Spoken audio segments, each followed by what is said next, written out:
В Якутии единая субсидия позволит повысить качество подготовки кадров под новые потребности региональной экономики, в том числе в подготовке новых кадров для строящейся Жатайской судоверфи.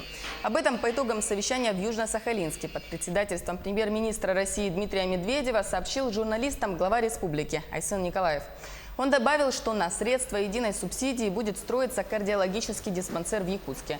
Кроме этого, начнется строительство круглогодичного детского лагеря под Якутском, а также школы-сада на территории опережающего развития Кангаласы.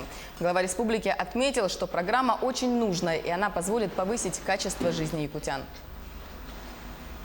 На совещании у председателя правительства рассмотрены вопросы по развитию центров экономического роста у нас в республике. На эти цели выделена из федерального бюджета сумма немногим менее 7 миллиардов, очень большая сумма. В 2019 году у нас появилась дополнительная помощь в рамках реализации данной программы. Так будет строиться кардиологический диспансер в городе Якутске, который существенно, на наш взгляд, улучшит ситуацию по реализации национальной программы здравоохранения.